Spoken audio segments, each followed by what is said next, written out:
cocky black belt challenged a quiet janitor to fight, just for fun. But when the janitor took off his uniform, what happened next silenced the entire gym. This isn't just a fight story, it's a lesson in true strength. At a fancy martial arts gym tucked away in the heart of Atlanta, the atmosphere buzzed with intensity. The scent of sweat and liniment oil clung to the air, and the constant thuds of fists hitting pads created a steady rhythm like a heartbeat. The space was pristine, equipped with polished mirrors, imported tatami mats, rows of gleaming trophies, and sleek black punching bags lined up like sentinels guarding the dojo's pride. It was a place where discipline and skill were supposed to be respected, but in practice, egos often shouted louder than humility. Students came and went in expensive GIs, custom gloves, and branded gear. Most were either office workers blowing off steam, amateur fighters chasing a dream, or privileged kids trying to build toughness in a safe, air-conditioned space. And while the classes were full of technique and drills, the locker room talk often sounded more like a frat house than a dojo. Pride walked around like it owned the building. In the middle of this fast-paced, testosterone-fueled environment was Marcus. He wasn't dressed in fight gear. He didn't talk about roundhouse kicks or ground and pound. He wore plain dark blue coveralls with his name stitched onto a patch over his chest. A pair of beat-up sneakers and a mop bucket were his only companions. Marcus was the janitor. Every morning, without fail, he arrived before the first class began. He swept the mats, disinfected the gear, refilled the soap dispensers, and made sure the locker rooms didn't smell like defeat. And when the last fighter left in the evening, he stayed behind to clean up the sweat, chalk, and bloodstains left behind by the day's battles. He didn't interrupt. He didn't offer advice. He just nodded politely when someone greeted him, did his job, and quietly disappeared before anyone noticed he was gone. To most, he was background noise, just another part of the gym like the water cooler or the bench press rack. A necessary piece of the building, but not the story. That changed when Tyler walked in. Tyler was hard to ignore. Young, tall, with a tight fade and muscles packed into every inch of his body. He carried himself like he owned every room he entered, even if he was new there. His black belt was crisp, fresh, and tied tightly, as if it alone proved he deserved attention. The first day he showed up, he sparred like he had something to prove. He moved fast, hit hard, and made sure everyone noticed. The instructors welcomed him, though some raised eyebrows at how casually he questioned drills or suggested improvements. Still, talent bought patience. He was undeniably skilled, and even more undeniably cocky. Within a few days, Tyler had already created a circle around him. Other students watched him practice, some tried to befriend him, and a few whispered that he might go pro. That's when he noticed Marcus. It was after a class, while Tyler and a few others were hanging out near the heavy bags, showing each other clips on their phones. Marcus was cleaning the far corner of the gym, wiping down sweat-soaked mats with a damp rag, moving silently and deliberately. Tyler's voice cut through the room. "Hey man," he said loudly. "You ever train?" Marcus looked up, caught off guard. He wasn't used to being spoken to directly, let alone publicly. "I used to," he said with a quiet shrug, then turned his eyes back to the mat. Tyler grinned, flashing teeth. "You used to, huh? What happened? Trade the gloves for a mop." A few people chuckled, not all cruelly, but the tone was unmistakably condescending. Marcus didn't answer. Tyler took a few steps closer, still grinning. "Come on, man. Let's go a few rounds. Just for fun. I mean, you spend all day watching us. Let's see if the mop man knows how to move." This time a laughter was louder. A couple of students nudged each other. Even one of the assistant coaches cracked a half smile and then quickly looked away. Marcus stood still for a moment, resting one hand on the mop handle. His eyes scanned the floor, not nervously, but with patience. He gave a small, almost invisible sigh. Then he looked up and met Tyler's eyes directly. "All right," Marcus said simply. The room got quiet. People looked around, unsure if they heard right. "You serious?" Tyler raised an eyebrow, a smirk tugging at the corner of his mouth. Marcus nodded. "I'll go get changed." As he walked away toward the locker room, a strange silence spread across the gym. It wasn't just about a janitor accepting a challenge. It was the way he said it. No hesitation. No joke. Just calm acceptance like it was nothing new. People were still watching the locker room door when someone whispered, "Wait, did he say get changed?" Because suddenly, it didn't sound like a joke anymore. Marcus stepped forward, calmly placed his mop against the wall, and nodded. "All right," he said quietly. No drama. No chest-pounding speech. Just a calm, measured voice that carried farther than anyone expected. Tyler blinked, thrown for a split second. He hadn't expected Marcus to say yes. Definitely not like that. The room grew still. A few students stopped stretching. Others paused their sparring. Phones started coming out, slowly at first, then all at once. Something told them this wasn't going to be a joke after all. Marcus turned and walked toward the changing room without another word. When he came back out, less than 5 minutes later, the entire energy of the gym shifted. Gone was the janitor in blue coveralls. Now standing in front of them was a man wearing a faded white GI, clean but clearly old. The sleeves were a little frayed. The collar, worn soft from years of sweat and repetition.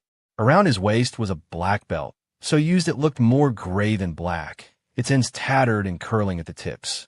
Someone whispered, "Wait, is that an actual black belt?" Another murmured, "That belt's older than half the people in here." Even Tyler's smirk cracked slightly, but he quickly covered it up with a scoff. "I mean, okay, cool. He was a fighter. Doesn't mean he still has it. Dude's what, 50? Marcus stood calmly in the center of the mat, gently adjusting the belt like it was part of a familiar ritual. His movements were smooth, controlled, still, like someone returning to a sacred space. Then the gym owner, Mr. Ramirez, stepped in from the office. He had seen enough from the window to know something unusual was happening. A veteran martial artist himself, he recognized the look in Marcus's eyes, focused, respectful, and deadly calm. He walked over to Tyler first. "You sure you want this?" Tyler shrugged. "It's just a janitor. I'll go easy." Then Mr. Ramirez turned to Marcus. "You sure about this?" Marcus gave a small, almost sad smile. "It's been a long time," he said, "but let's give the kid what he asked for." Mr. Ramirez nodded. "All right, just keep it clean. No one's out to hurt anybody." What almost no one in the gym knew, what even the instructors had forgotten, was that Marcus used to be one of the most promising martial artists in the southeastern United States. Decades ago, he had won multiple regional tournaments in both karate and aikido. He had once been featured in niche martial arts magazines, known for his calm demeanor and unshakable balance. He wasn't flashy, he wasn't loud, but he was devastatingly effective. Precision over power, timing over speed. He even trained law enforcement officers for a time and had once been invited to Japan to train at a traditional aikido dojo for 6 months, a rare honor few Americans ever received. But all of that was before the accident. A car crash 10 years ago. His wife had been driving. A drunk driver ran a red light. She didn't make it. Marcus quit everything after that. He stopped teaching, stopped training, moved to Atlanta for a fresh start, where no one knew his name. Took quiet work, cleaning jobs mostly. No questions asked, no belts to wear, no memories to relive. But muscle memory is a funny thing. While the pain never left him, neither did the discipline, the stillness, the skill. And now here he was, called out in front of a room full of strangers, a cocky young black belt daring him to prove himself again. He wasn't doing this for pride or for revenge. He was doing it to teach something to Tyler, to the students, to everyone watching through the lens of their phones. Coach Ramirez turned to the growing crowd. "All right, folks, quick match, friendly spar, respect the mat." The students stepped back. A makeshift ring was formed. Tyler bounced lightly on his toes, doing quick stretches, rolling his neck, punching the air a few times like a boxer getting hyped before a match. He grinned at Marcus. "Try not to break a hip, old man." Marcus simply bowed. Not a word, just a gesture, deep, respectful. Tyler bowed back, but with a smirk. Then both men took their stance. Tyler looked explosive, like a coiled spring, ready to pop. Marcus stood still. No tension, no motion, like a tree waiting in the wind. The air felt heavy. Even those who didn't understand martial arts could feel it. Something bigger than a sparring match was about to unfold. This wasn't about strength or speed. This was about respect, about humility, and about how sometimes the quietest person in the room is the one you should never underestimate. The two men stepped onto the mat, surrounded by a growing circle of students, instructors, and curious onlookers. Phones were pulled out. Some were already live streaming. A quiet buzz filled the gym, but it wasn't the usual chatter. It was tension, the kind that clung to your skin, the kind that made people whisper like they were witnessing something sacred. Marcus stood still, hands relaxed by his sides. His breathing slow, eyes clear. He didn't pace or hop in place like Tyler, who was bouncing on the balls of his feet, flashing confident grins to the crowd. The contrast between the two was almost poetic. Youthful fire versus seasoned calm. The assistant coach raised a hand and said, "Light contact. No takedowns unless controlled. Respect the mat. Go." The imaginary bell rang in everyone's minds. Tyler exploded forward. Fast, aggressive, a sharp jab aimed straight for Marcus's face. It came quick, too quick for most beginners to handle. But Marcus didn't even blink. With a graceful pivot, he slid to the side, letting the punch pass harmlessly by. At the same time, he tapped Tyler's chest with an open palm, gentle but deliberate, like tagging a pressure point. A few gasps broke out. Tyler stumbled slightly, confused. He reset, shook it off, and launched in again, this time with a spinning back kick that sliced through the air like a blade. Marcus leaned back, letting it pass within inches of his GI. Then he stepped in and raised a single hand between them, palm facing out. A pause. It wasn't defense, it was control. Tyler tried to follow up with a series of fast side kicks, pushing hard with speed and power, hoping to land at least one clean hit. But every kick was either blocked, absorbed, or redirected with eerie precision. Marcus moved like a ripple across water. Every motion connected, efficient, flowing one into the next. He didn't fight against Tyler's force. He moved with it, letting it burn itself out. The gym was dead silent, except for the sound of feet brushing the mat and Tyler's increasing breathlessness. After one more missed strike, Marcus stepped forward, close enough to take control. He feinted left. Tyler bit on it, swinging wide. That's when Marcus turned, hooked behind Tyler's heel, and swept him clean off the ground in one motion. It wasn't dramatic. It wasn't loud. It was art. Tyler landed on his back with a soft thud, stunned but unhurt. Marcus followed him down, gently placing one palm against his chest, not pinning hard but enough. Enough to say, "I could have ended it here." The match was over. Everyone in the room knew it. Phones were still raised, but no one was filming for entertainment anymore. They were documenting something they knew they'd want to replay, something rare. Marcus stood up slowly, calm as ever, and extended his hand to the young man on the floor. Tyler stared at it for a second, his ego and his pride wrestling inside him. But then, something shifted in his expression. Not defeat, not embarrassment, just realization. He reached up and took the hand. Marcus helped him to his feet. Then, looking him in the eye, Marcus said in a voice that carried across the room, "Respect isn't about belts. It's about character." The words hit harder than any punch thrown that day. Coach Ramirez stepped forward, arms crossed, pride evident in his eyes. He didn't need to say anything. The message had already been delivered. Tyler nodded slowly, still catching his breath. "You're right," he muttered. I needed that." Marcus simply patted his shoulder. "We all do sometimes." The circle around them slowly broke. Phones lowered. Conversation started again, but this time the tone was different, quieter, more thoughtful. One student whispered to another, "That was beautiful." Another murmured, "I had no idea he was that good." Even some of the instructors looked at each other with humbled expressions. A few had trained for years and never seen technique that clean, that fluid. Marcus didn't stay to soak in the praise. He bowed slightly to the room, turned, and walked toward the back of the gym. Back to the mop. Back to the shadows. But not as the invisible janitor anymore. Now, every single person in that room knew who he was, and more importantly, what he stood for. He wasn't just the man who cleaned the mats. He was the man who mastered them. Tyler sat up slowly, dazed, not from pain, but from something heavier. His breathing was still fast, but his heart wasn't racing from the fight anymore.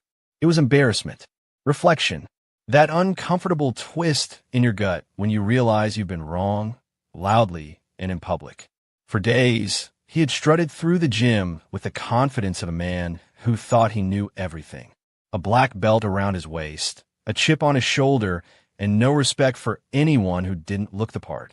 And yet, the man he had mocked, the quiet janitor, had just dismantled him without breaking a sweat. No aggression, no showboating, just clean, calm control.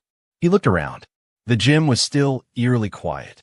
Every student was staring at him, not with judgment, but with a kind of stunned silence. Even those who had laughed at Marcus earlier were now watching him with newfound respect.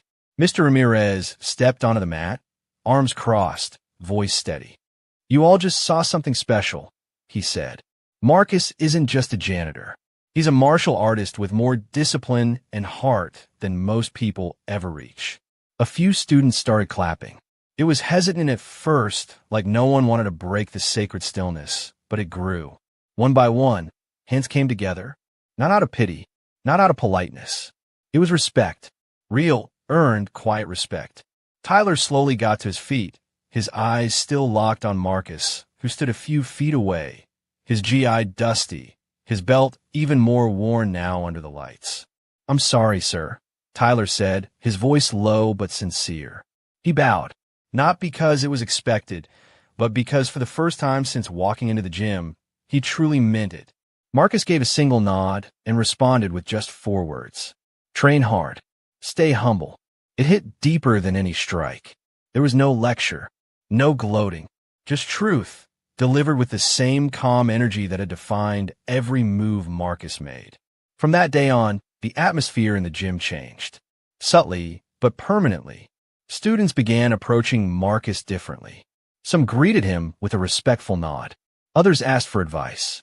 At first, he brushed them off politely, still more comfortable in the background. But Coach Ramirez encouraged it. "Teach a few basics if they ask," he said. "They want to learn, and you've got a lot to give." And so Marcus did. Not officially, not with a title or a schedule. But over time, he became a quiet mentor. He'd correct someone's stance while mopping nearby, offer a suggestion on breathing during a break, show a small group how to ground themselves before sparring. What was once invisible became irreplaceable. Tyler, for his part, changed the most. He came in early now, listened more, sparred without showing off, asked questions instead of giving opinions. He even started helping Marcus clean up after class. Not because anyone told him to, but because he wanted to. One day, after helping mop the mats in silence, Tyler turned to Marcus and asked, "Why do you stop teaching?" Marcus paused for a long time. His eyes drifted toward the window, where rain tapped softly against the glass. "Life got loud," he said finally. "I needed silence. This place gave me that." Tyler nodded. He didn't press further. The story of the janitor who humbled the cocky black belt started to spread. Not like gossip, but like legend. New students heard whispers. Returning members remembered the moment. And every time Marcus stepped onto the mat, even just a sweep, it reminded them that greatness doesn't always walk loudly. Sometimes it walks softly, mop in hand, eyes down, waiting for someone to see it. Months later, a small framed photo appeared on the gym's office wall. It was Marcus, much younger, standing on a podium with a gold medal in one hand and a modest smile on his face. Below it, a simple quote in block letters. "True strength doesn't shout. It listens." People asked where the photo came from. Ramirez just smiled. "He didn't put it there," he said. "We did." Marcus never said a word about it. But every time he passed that wall, he looked up for half a second, then kept walking. Because Marcus didn't need applause. He didn't need titles. He already had what most fighters spend their lives chasing: peace, mastery, and the wisdom to use both with grace. And from that moment on, no one at that gym ever looked at him the same way again. Marcus never bragged. He didn't walk into the gym the next day expecting applause or recognition. He didn't post on social media. He didn't tell stories about what happened. He didn't even mention it. He simply came in, like always, just after sunrise. He cleaned the mats with quiet focus, wiped down the equipment, emptied the bins, refilled the soap dispensers. Same uniform, same mop, same calm. If anything had changed, wasn't Marcus, it was how the gym saw him. Where once students barely noticed his presence, now they nodded with quiet respect when he walked by. Some bowed, some offered to help clean, not out of pity, but because they understood something they hadn't before. The man with the mop was a master. And yet, Marcus never let it change his rhythm. He didn't seek the spotlight. He didn't ask to teach classes or demand a title. But things began to shift anyway. Instructors invited him to observe from the sidelines. If someone struggled with footwork or balance, they'd glance toward him instinctively, hoping he might offer correction. And often he would. A few words, a small gesture, a demonstration so smooth it made even advanced students pause. He never raised his voice. He never showed off. His lessons came through subtlety, a reminder to breathe, a tilt of the head to correct posture, a short phrase like, "Don't force the motion, feel it." Even the head coach, Mr. Ramirez, who had trained dozens of champions, began to ask Marcus to weigh in on difficult students. Not because he had to, but because Marcus saw things most people didn't. Tyler, the young fighter who had once called him Mop Man, changed more than anyone. He started training differently, slower, more focused. He stopped bragging, stopped correcting others, started listening. He often stayed after class, not to show off, but to clean alongside Marcus. No one asked him to. He just did it. It became almost symbolic. Two black belts in silence, wiping down the same floor. One chasing growth, the other embodying it. One day, Tyler asked Marcus why he never went back to teaching full-time, why he never returned to tournaments, to fame, to medals. Marcus simply shrugged. "There's nothing up there I'm looking for." Tyler thought for a moment, then said, "But you could be running this whole place." Marcus smiled softly. "I already did that part of life," he said. "Now I just enjoy the parts that matter." "What part is that?" "The peace." Tyler nodded slowly. He didn't ask again. As weeks passed, a subtle culture shift bloomed across the gym. Conversations became more respectful. Sparring sessions became more mindful.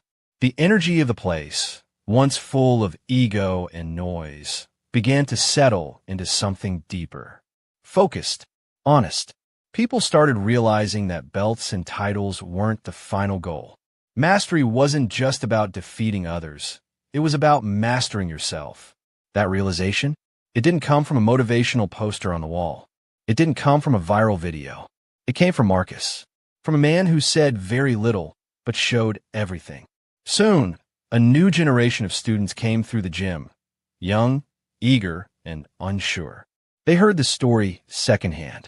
"You know that janitor? The one with the old GI? Yeah. He once floored a black belt in under a minute." "Seriously?" "Yeah. And then helped him up like it was nothing." At first, it sounded like a legend, like a myth passed down in whispers. But those who had been there, they nodded. It wasn't just true, it was important. Because it wasn't about the takedown. It was about the message. Sometimes, power doesn't roar. It walks slowly, sweeping the floor. Sometimes, experience isn't worn around your waist, but in your eyes, your hands, your silence. And sometimes, the person you ignore holds more wisdom than the one standing at the front of the class. Marcus never became the gym's head coach.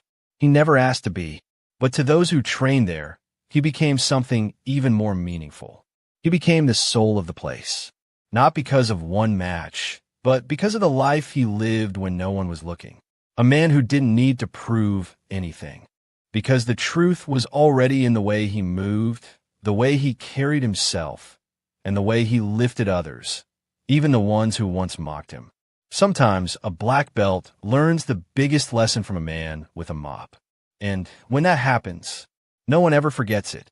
If you found this story inspiring, make sure to like, subscribe, and hit the bell icon so you never miss another powerful video. Thanks for watching.